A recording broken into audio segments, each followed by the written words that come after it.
All right, welcome back, people, for our second segment of The Rock is On. I'm your host, Rock the Rock, or you can call me Rocky. And now, going into our next segment, we're still on the topic of basketball and the NBA.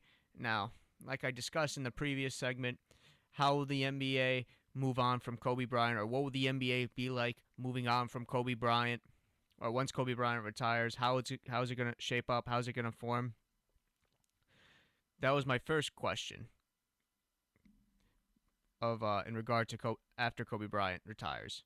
Now, my next question, or what another question that drew my attention is, can somebody? Is there a current player? Is there a current player in the NBA that can fill the shoes of Kobe Bryant and can take that torch and can take that title and run away with it? Now, there's a lot of great superstars in the NBA. We all know them. We can give you a notebook's worth of them. Or, yeah, obviously, now a lot of people, if you ask that question, if you take a survey and ask like 100 random people who can replace Kobe Bryant, I'm sure a majority of the people are going to say LeBron James, doing parts of what he's accomplished through his great career. Playing in 6 NBA finals, playing in 5 consecutive and counting, and he's most likely going to play in his 6th straight NBA finals, barring any catastrophic injury for the Cavaliers or barring any upsets in the playoffs. 4-time NBA MVP.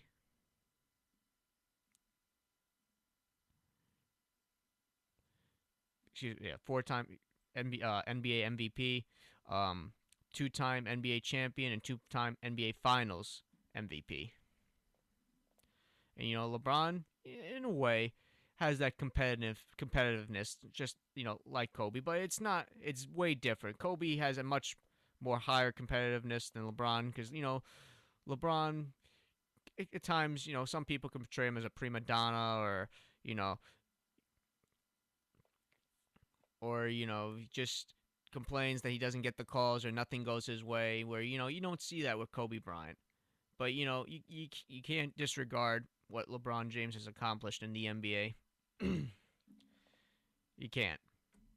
So he's a likely possibility to to fill in Kobe Bryant's shoes and can kind of be in a way the face of the NBA. Next player that I can that could probably fill that void is Stephen Curry from the Golden State Warriors, the reigning NBA MVP. Now, I watched Steph. I have to tell you something. I've watched Stephen Curry play in college, and the guy was just phenomenal. And around the 2009 NBA draft or prior to the 2009 NBA draft, a lot of NBA scouts kind of like overlooked him, or in a way underlooked him. They looked at his size. They thought he didn't have you know good ball movement, or he didn't have any good hands with dribbling or whatever. Not a good shooter. Whatever the case was, NBA scouts overall weren't high on Stephen Curry going into that draft. They just weren't. Now, could it have been he played at Davidson? Maybe, but but if he played like let's say if he played like a Duke or North Carolina or maybe even Kansas, would he have gotten more recognition? Oh, definitely, absolutely. But based on the school you went to, if you're good and if you have the potential to be a great NBA player, there should be no reason for scouts to overlook you or not give you any recognition or consideration. But that was the case with Stephen Curry. And once he got drafted by the Warriors with the 7th pick, he had that chip on his shoulder, and give him credit.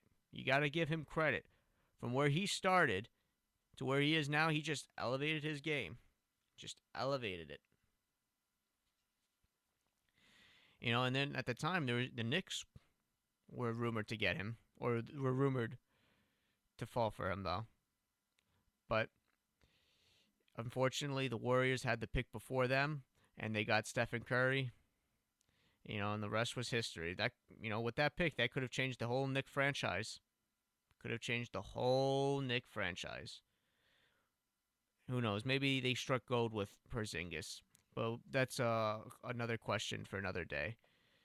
But with Stephen Curry, he's a likely consideration to fill the shoes for Kobe Bryant because he's a prolific shooter. You know, one of the best dribbles, if not the best dribble in the NBA. Him and Kyrie Irving of the Cavaliers. You know, and then when he shoots the ball, and every time he makes it, it's all net. It's all net. You know, and that's the amazing thing about Stephen Curry. It's like when he makes it, it doesn't even hit the rim. And also, with Stephen Curry, a lot of people don't realize that he's also in the can. He's having statistically he's having a better year this year than last year, and he won the MVP last year. Because last year he was averaging about 23, 24 points a game. Now this year he increased his points per game by a good solid 5, 6 points. And he's averaging nearly 30 points a game. So he's in the recognition, and this is something you don't hear that often. A reigning NBA MVP is highly considered for NBA Most Improved Player. Think about that. Just think about that for 1 second. The reigning NBA MVP in the consideration for Most Improved Player. That's Stephen Curry. That's just unfathomable, and on something so unprecedented. But Stephen Curry could be considered filling the shoes of Kobe Bryant. Now, my third choice, because I had three guys in mind that can fill Kobe Bryant's shoes or can take the place of Kobe Bryant. And now this guy, I like watching him. He plays for my favorite team, the Houston Rockets. But a lot of people kind of knock on him in a way.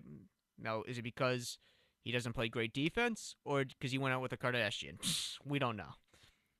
Well, mostly because of his defense, or maybe a little of the Kardashian or going out with Chloe. But I believe I have a lot of faith in this guy, and that guy is James Harden, aka the Beard. Now, James Harden, yes, like I just said, he gets knocked for not playing good defense. He may not be a great all-around NBA player, but you know what? The guy is a dominant scorer. He can shoot the basketball. He can literally bring a team back or pick up a team on his shoulders or put a team on his back and carry him. He can drive to the lane, not afraid to make contact, not afraid to get fouled hard. When it comes to offense or when it comes to shooting the ball, he is a competitor. He will he will do whatever it takes to shoot and make the basket. And that's a lot and that's something a lot of people don't recognize or don't see in James Harden. They just look at the defense and say, "Oh, you got to play defense in the NBA." Yes, you have to play defense in the NBA. That's part of the way it is. That's the part of how basketball is. You got to play offense, you got to play defense, within a 30-second range. Within a 30-second mark, excuse me. But it's just that a lot of people, don't give James Harden the credit that he deserves. They just don't. Now, is it because he's playing with Dwight Howard and the way Dwight Howard is? Maybe. But that questions Dwight Howard. The way Dwight Howard is, that should question his character. That should have nothing to do with Harden. James Harden and Dwight Howard are two totally different people. They're two separate entities.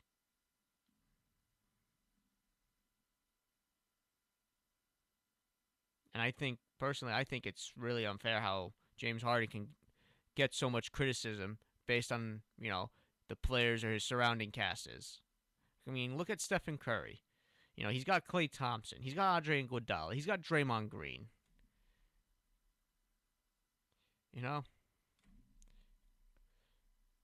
Harden just has Howard, who, if he can play, or if he can be like his 2009 self, or the way he was in 2009 when he led the Magic to the NBA Finals, he could be a dominant player. But